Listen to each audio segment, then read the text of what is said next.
A Body to Die For, a Stan Kraychik mystery, Book 1. Author Grant Michaels, publisher Stonewall Inn Press, narrator Eric Ost. Chapter 15. Show Me the Way to Go Home. The next morning I was up with the sun at 6. I called Nicole to tell her the drastic change in plans. It was 9 o'clock back east, so I knew she'd be just opening the shop. "I'm on my way," I said, "and I've got something for Branco." "Did you call him to explain that you'd be delayed?" "No need to, doll. I'll be arriving around 8 tonight." "I'll be there." The next plane out of San Francisco departed at noon that day, which gave me only 6 hours to drive from Yosemite to the city, return the car, and get to the airport. So much for my tour of romantic San Francisco. I hauled my bags out to the car and saw the first omen of a long, bumpy ride home. It had snowed during the night, so I approached my rented clunker, though I saw that it had been magically cleaned off on the trunk lid, set the culprit with a suitcase on either side of him. "Hi," said Udi. He waved energetically as though we'd arranged to meet like this. He'd clearly recovered from last night's disappointment. Udi had what you'd call a resilient personality. "You look like you're going somewhere," I said. He nodded quickly. "San Francisco Airport." "Funny, that's exactly where I'm going." "I know. That's why I cleaned off the car." "How did you know?" "Easy. I called the airline. I knew you'd take the first plane to Boston out of San Francisco, so I just got up early to wait here for you." "But why the bags?" He jumped off the trunk and faced me directly. "I've never been to Boston." "Wait a minute, pal.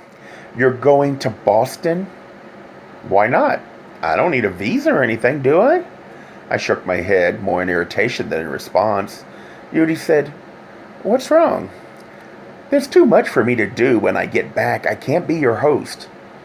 "I'll find some place to stay." "You have money?" Udi nodded. "Roger always had cash for emergencies for me. 2, I won't bother you except for one dinner. You owe me for taking you to the slide last night." He was right. Besides, there was no law prohibiting him from visiting Boston. So once again I surrendered and told him to get in the car. Then I discovered that I felt strangely happy to have him with me. When I returned the cabin keys to the campsite office, the woman at the desk told me that snow chains were required to drive in the valley. I explained that I was leaving Yosemite anyway. "You still have to put them on," she said. "It's the law." I said okay, but had no intention of doing it. Through all the Boston winters I've endured, I've never needed chains. I wasn't about to start now. Udi and I began the long drive out of the valley. We saw small drifts of snow gathering here and there, but nothing worth worrying about. After another 10 minutes or so, when the wind and snow picked up a little, Udi said, "I think you'd better put the chains on." I answered sharply, "I know about snow, and this stuff does not require chains." But soon after the ascent out of the valley, we crossed the snow line, and the roads became an unplowed, slippery mess. The car began to respond sluggishly to my steering directions. Then it ignored them altogether. Finally, it moved sideways into the ongoing lane and refused to climb forward any further. I stopped the unroadworthy vessel before it completely blocked the way. Udi said, "I told you to put chains on back there." "Thanks, Udi. You were right. I was wrong." I opened the trunk, hoping there'd be chains in there. All I found was a pile of rusted links in a plastic bucket. I showed them to Udi. "Are these chains?" He nodded bleakly. The wind blasted a gust of cold, wet snow onto us. 45 precious minutes later, we were both streaky with orange and black stains and soaked with sweat and melted snow. Not one car had passed in either direction during that time, but at least we'd got the chains mounted securely on the back tires. We were about to get in the car when Udi said, "Maybe we should change?" "Where?" "Here, I guess." He was right. We'd be miserable, if not sick, after riding for 4 hours in cold, wet, dreary clothes. So, up on the mountainside amidst the snow-laden trees and rocks, we stripped. His smooth, round body contrasted appealingly against the white snow and the red car. He turned his back towards me as if to hide his privates, not realizing he was showing me the side I preferred. We put on dry clothes and continued on our way home. On the other side of the mountain, the road was miraculously clear and dry, but Yudi explained that it wasn't unusual. I pulled onto the first gas station and had the chains removed from the tires. While the mechanic worked, Yudi and I drank coffee and chewed on stale pastry, both from vending machines, somehow sipping the bitter brew together. I didn't mind it. We arrived in the city and I returned the rented car. We took a shuttle bus to the airport and got there only 20 minutes before the plane was to depart. I'd hoped the flight would be delayed, as they usually are. It wasn't. At the airline counter, we got in separate lines. Since I already had a ticket when my turn came, everything went smooth and easy. I even got a seat on the aisle and charmed the agent into reserving the seat next to me for Yudi, who was still buying his ticket. With another agent, everything was going hunky-dory. We'd make the flight. Then two large, bean-wearing, ill-fitting dark suits were suddenly pushing behind me at the counter. One of them said clearly, "Misty Kraychik?" "Possibly," I answered. "Whom do you want?" "Come with us." "Huh? Who are you?" They both flashed badges. Unlike the people in movies, I read what the badges said. The two guys were federal airport police. "Damn! What about my flight?" I asked. "We'll see you get back to Boston." They grabbed me, one at each arm. One of them already had my carry-on bag in his other hand. Branco's souvenir, the climber's chalk, was in that bag. The men pulled me away from the counter. I saw Yudi coming toward me. I shook my head no to warn him. He caught my cue and walked by as though he didn't know who I was. Then I said loudly so he could hear me, "What about Nicole?" "Nicole is meeting me in Boston." "Nicole! She won't know what happened to me." The two men dragged me roughly away from the crowd waiting in line. I turned back and saw Yudi standing with his two suitcases, totally bewildered. I shouted, "Snips Salon! Snips on Newberry Street!" So what if the shop gained undeserved notoriety? I was desperate. One of the men yanked at my arm and said, "Keep quiet!" They took me through an unmarked door to a small room. Inside was a pale green vinyl sofa, two nubbly orange chairs, and a formica-topped table with an electric coffee maker. The coffee smelled burnt. I tried to speak boldly. "Care to tell me what this is all about?" But my voice quivered in fright. "We got orders to take you back to Boston." I realized what had happened and tried to explain, perhaps a bit too briefly. "That's Lieutenant Branco. I'm sure he's a friend. He wanted me back there by this morning, and I was delayed. But as you both can see..." "Save your breath, buddy. We don't know, and we really don't care." Next thing I knew, one guy handcuffed my right hand to his left. First thought, what if I have to pee? Fortunately, I'm left-handed, so at least the cop wouldn't have his hands in my nether regions. Of the two clods, the one hooked onto me smelled worse, like cigar smoke and fried food. "Don't I get a call or something?" I asked. "Plenty of that time for that in Boston." "But..." "Hey, mister, I don't know what the hell you did. Alls I know is I got a job to do and you're the goods. I'm taken to Boston." Meanwhile, the other guy was going through my carry-on bag. He found the climber's chalk, protected in plastic wrap and carefully wrapped in a gauzy cotton shirt I'd intended to wear to a white sandy beach somewhere in California. He examined the chalk through the plastic wrap. "Don't touch that!" I screamed. He was about to unwrap the plastic and I lost all self-control. "It's evidence! There may be fingerprints on it, so keep your bloody mitts off." I guess my words were a little too strong for him because he looked as though I'd just insulted his masculinity. He put the chalk back in my bag and walked over to me, clomping his heavy feet on the scuffed linoleum. "You fucking faggot," he said. He grabbed me by my jacket and spit in my face. The glob hit me right on the lips. My left leg twitched instinctively. The muscles coiled up, ready to strike. It was one of the hardest things I ever resisted, not dispatching a healthy kick to his groin. I said, "If you think I'm going to try to kick you just so you can slug me, you're wrong." I sensed that he wanted to hit me, but I figured he wouldn't dare do anything since I was handcuffed to the other cop and technically defenseless. But guess who got the last laugh? He pulled his right arm back at hip level. I tightened my belly, but it wasn't strong enough to protect me as he lunged toward me. "Don't!" yelled the cop who was handcuffed to me, but the other one smashed his fist into my guts. "Smart-ass fairy," he muttered. I crumpled toward the floor, dangling from the handcuffs. The spasms in my stomach jerked my body around for a few minutes. I groaned. "Should have kicked you when I had the chance." Then I spat up blood onto the hard, dirty floor. The cop who'd hit me left the room and slammed the door. Through the pain, I wondered what I'd done to deserve it.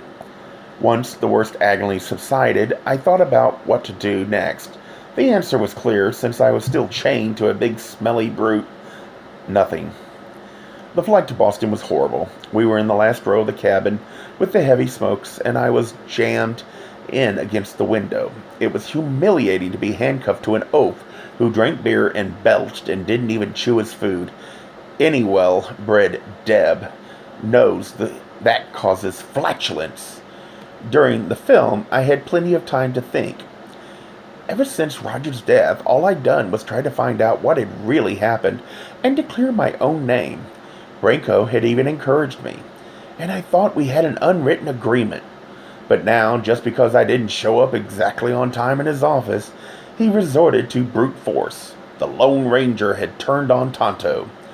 I wondered where Udi was. Had he even got on the plane? If he had, why wasn't he at least looking for me? Or was he afraid they'd get him too? The plane touched down at Logan Airport 20 minutes early. Due to unusually strong tailwinds, it seemed even Mother Nature wanted me home in a hurry. My clod of a traveling companion told me we had to wait until the entire plane unloaded before we could leave. When we finally got off, I saw both Branco and Nicole waiting at the gate. They stood near each other, looking like adversaries for the same quarry. Branco stepped forward and intercepted my escort. The pig pen with me attached, I'm sure my face registered disillusionment and rage, for in my eyes at that moment, Branco was just another cop. They disconnected the handcuffs. The smelly cop said to Branco, "I'll go make my report," and he vanished into the crowd. Nicole came up and hugged me. "Stan, what happened? You look awful." I held her tightly and sobbed into her ample bosom. "One of those jerks assaulted me." "What? Lieutenant, did you hear that?" I glared at Branco and said, "Why did you do it?" Branco kept his voice level. "We had to get you back here fast, so they put you in a protective custody." "Protective custody? The only protection I needed was from the 2 palookas you sent after me.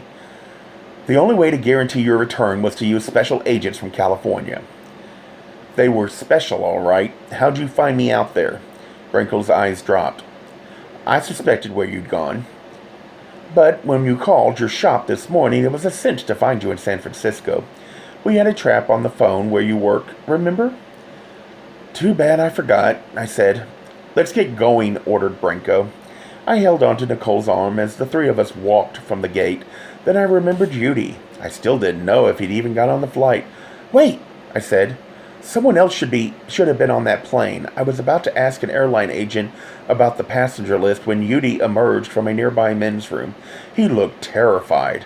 I called out to him, "It's okay, Udi." I saw him looking at Nicole and Branco. "They're friends," I said. "Well, one of them is." Branco gave me a stony stare. Udi came to us. When he was close enough to me, he asked quietly, "Did you see him?" "Who?" He looked nervously at Branco, then shook his head. "I'll tell you later." "What did those men want with you?" "It's a long story, Udi. I'll tell you later." Then I introduced him to Nicole, but ignored Branco. Udi said, "Nicole, are you his sister?" She said, "Probably." We got outside and Branco said to me, "I'll take you in my car, Stan." Nicole remarked icily, "Haven't you done enough for him, Lieutenant?" Branco said, "I have to talk to him in private." "It's okay, Nikki," I said. She grimaced and continued walking with me and Udi. She stopped at a shiny new convertible illegally parked and took some keys from her purse. "What's this?" I asked. She opened the trunk and Udi and I threw in our bags. "You'll be driving this for a while," she said. "Why?" "You haven't solved the case yet, have you?" "No." "Then you need a car." "Who's paying for it?"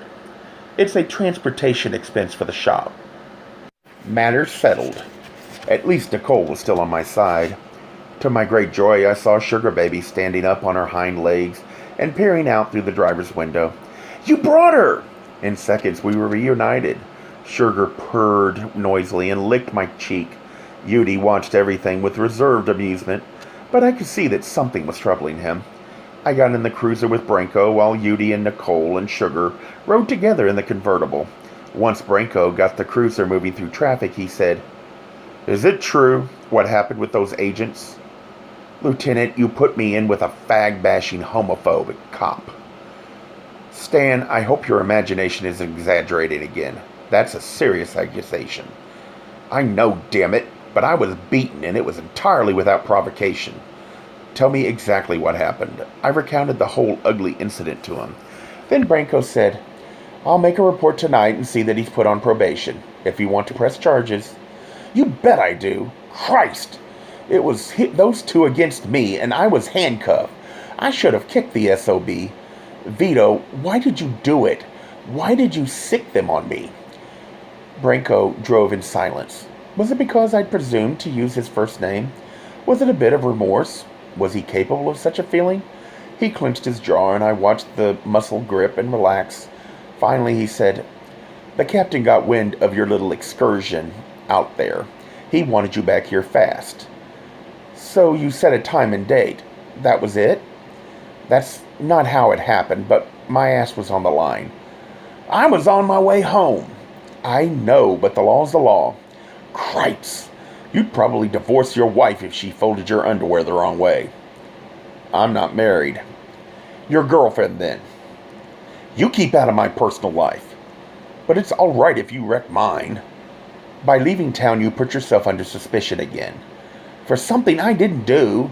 I suppose your past is literally pure with no smudges."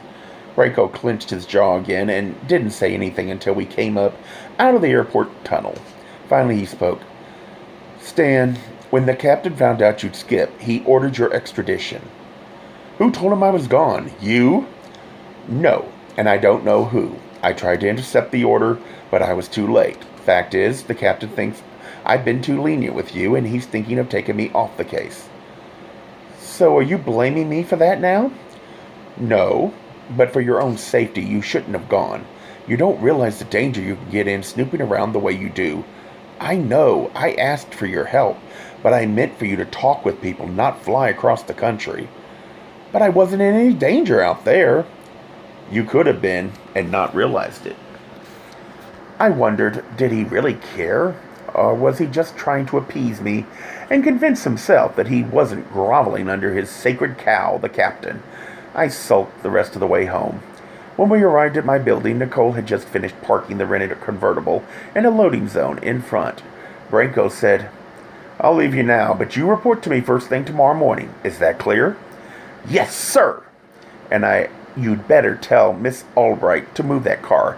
I don't want to give her a ticket for the parking violation." "Lieutenant," I said, "it's a loading zone. We are unloading bags from the trunk. Can't you bend the rules just a little? Just once?" Branco pulled his lip tight. I said, "You have to come upstairs anyway. I have something for you. It's important." "I don't have much time." He sounded impatient. "Lieutenant, I promise it'll be a quickie." Nicole carried Sugar Baby in her arms, while Yudi and I carried our luggage. Branco followed as we neared my apartment door. Sugar began clawing at Nicole's jacket, trying to get down. "Something is making her very nervous," she said, showing a cold glance at Lieutenant Branco. I tried to unlock the deadbolt on my door. Something wasn't right there. "Nikki, did you come in while I was gone?" "No, why?" "The deadbolt's not locked, and I always said it." "You did leave in an awful hurry, Stanny. Maybe you forgot." "No, I distinctly remember locking it. The instant I opened the door, I knew someone had been in there. The air felt strange." "Uh-oh," said Yudi as Sugar Baby jumped onto the sofa and puffed her short fur out like a porcupine. "She's scared of something." I quickly went through the apartment. On first appearance, things seemed generally all right, but on closer examination, every single item in my place had been moved or touched. Shoes in my closet were rearranged by color instead of style. Towels in the bathroom had been refolded in halves instead of thirds. Pot lids were seated tightly instead of being left ajar. Normally scattered magazines were in neat piles. Both spines had been aligned exactly to the edges of their shelves, rather than pushed in slightly. "I've had visitors. Too bad. I wasn't here to receive them properly." Branco had watched me during my search. He said, "You have a keen sense for detail, Stan. You seem suited for this kind of work." "It's my Slavic heritage. Haven't you seen those embroidered doilies and paper collages the old Czech women make and sell at the church bazaars?" "No," he answered uneasily, crossing his arm and shifting his weight onto one of his strong legs. "Details for days," I said. Nicole asked, "Anything missing?" "As far as I can tell, no, but everything's been pawed over." Nicole said, "I don't know about the rest of you, but I could use a drink. Would anyone else like a hot toddy?" Judy and I nodded. Branco said no, and Nicole disappeared into the kitchen. Judy was sitting on the sofa, petting Sugar Baby and whispering into her ear, making it twitch. "It's all right, kitty. It's all right." It seemed that he was trying to comfort himself as well. Meanwhile, I wanted to dunk the whole apartment in a vat of industrial-strength disinfectant. It felt dirty from the invasion of a peculiar stranger who had stolen nothing, but who had still violated my privacy. Branco took a report on what had happened, then he said to me, "You might as well know, we released Calvin Redding yesterday." "What? You put me in irons and let a killer go?" "Take it easy, Stan. Something's weird, Lieutenant. When a visitor to Boston ends up dead on the bed of his host, and the host is immune to a murder charge." "Stan, I already told you back before you left. We were holding Redding on possession of drugs, and the bail was paid, so technically he's free for the moment." "Lieutenant, that drug stuff is a decoy. From what I learned about Roger, he wasn't into the kinky stuff that fascinates Calvin at all." From the sofa, Judy piped in, "Roger was old-fashioned." Branco nudged me toward the front windows. He faced us away from the center of the room and spoke low so that Nicole and Judy couldn't hear us. "None of this matters now, Stan. They have another suspect." "Who?" "Aaron Harvey." "Why him?" "Calvin Redding admitted that Aaron was blackmailing him." "So?" "Redding refused to pay him." I thought a moment, but it didn't make sense. "You mean Aaron Harvey killed Roger to get back at Calvin because Calvin wouldn't pay him?" "That's a convoluted motive, Lieutenant, if that's what you think." "I don't think anything. It wasn't my ideal. I told you, I may not even be on this case anymore." "Do they have Aaron in custody?" "Not yet. And meanwhile, our great system of justice lets Calvin Redding wander the streets just because someone else came up with the bail who paid it anyway." "That's confidential." I shook my head. It was all disappointing news, but I surrendered, again, to the fact that the police would continue blundering until some tyro gumshoe like me showed them the way in light. Nicole brought the hot toddies from the kitchen, and I remembered the souvenir I'd brought from Yosemite for Branco. "Lieutenant, I found something that might help explain why Roger was in Boston in the first place." I dug through my carry-on bag and got it, then proudly handed him the climber's chalk in its plastic bag. Branco took it and examined it as though it was a prize fish. "Where'd you get this?" "Found it, hiding in a tree up in Yosemite. Actually, Judy rescued it after I saw it. I saved it especially for you." Branco actually smiled, then nodded toward Judy. "Thanks." He said, "This is good evidence, Stan. I'll take it to the lab tonight." I asked, "Is it like the one that was at Roger's bag?" Branco's eyes flared open. "How'd you know about that?" I had to look away from his harsh gaze. "Hell, Lieutenant, I read it in the report in your office." When I looked up at him, his eyes were narrow and angry. He said, "I knew that day you did it." He turned to leave, but then added, "I'll explain to the captain that you didn't know how to contact the proper authorities out west. But you're back now, and you're reported to me. There shouldn't be any trouble from him."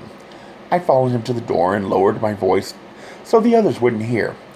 "If you are taken off the case, Lieutenant, what about our arrangement?" Branco chewed at his lip and stared at me. Then he said, secretively, "You still call me." He said good night to Nicole and Yudi. Then he left. I realized he hadn't made the slightest apology for the pain and distress the order for extradition had caused me. Nicole finished her toddy and asked me whether I'd need the rented car that night. I shook my head. She said, "Then I'll drive it home, if you don't mind. You can pick it up at the shop tomorrow." Yudi added, "I'd better go now, too." He asked Nicole, "Can you take me to a cheap motel?" Instead of answering him, Nicole gave me a questioning look. I took her cue and said, "You can stay here, Yudi. There's room." Yudi answered brightly, "I promise I'll find a place tomorrow." Nicole kissed me, then Yudi. "Good night, boys," she said as she walked out the door. Sugar Baby scampered after her. "Oh, Stanny, the cat." "It's all right, Nikki. Looks as though she'd rather go with you. Glad to see how much I was missed. She can stay with me if you like. I think it's out of my hands and into her paws." Nicole picked Sugar up and walked to the elevator. "Good night, darling." "Night, doll." I closed the door. Yudi and I were alone. I smiled tiredly at him. "I'm exhausted. I'm going to bed." "Me too," he said. But he still had that hesitant, frightened look. "Yudi, is anything wrong?" He opened his mouth to speak, then shook his head. "Well then, for sleepsies, there's my bed and there's the sofa." His eyes looked into mine, inviting and beckoning for a moment. Then they looked nervously around the living room, then back into mine with a warm, receptive gaze. "I'd better sleep on the sofa."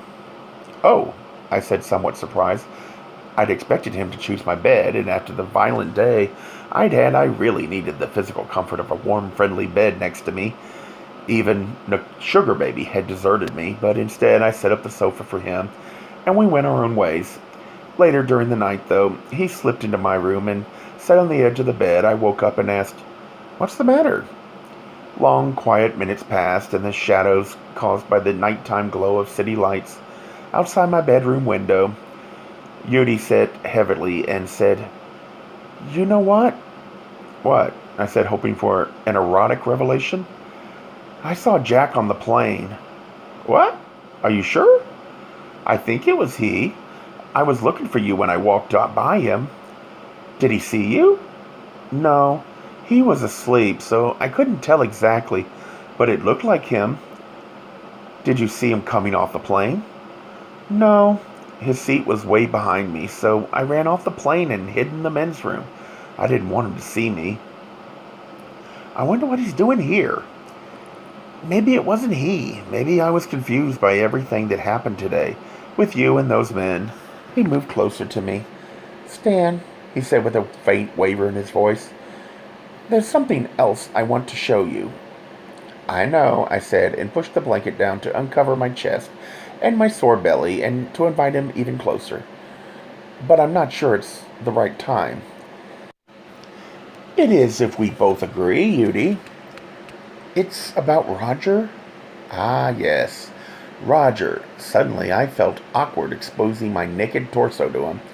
I modestly pulled the blanket back up and asked, "What about Roger?"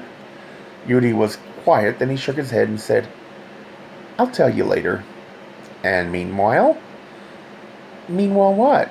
I rested my hand on his thigh and said, "Why don't you stay here by me tonight?" He stood up abruptly and moved away from the bed. "I'd better go back to the sofa." "Don't be afraid, Yudi. I'm not afraid of you." He seemed to be pleading with me. "I'm afraid of myself." He left me alone in the darkness of my room. After all his flirtatious, innuendo-laden words and behavior, I finally made a move on him, and he bolted. What a homecoming. My last waking thought was that I should have stayed in San Francisco, changed my name, and married the first man I met, even if it was a fallacious cowboy cab driver. A Gay Mysteries audiobooks. I think it is easy to hate a label, but a face humanizes the word. So this effort is twofold: to offer comfort to those like myself that your world didn't end because you don't fit into the view of acceptable society on both sides, and in hopes of helping those with family that are LGBTQ, that it doesn't mean we are aliens from the child they once knew.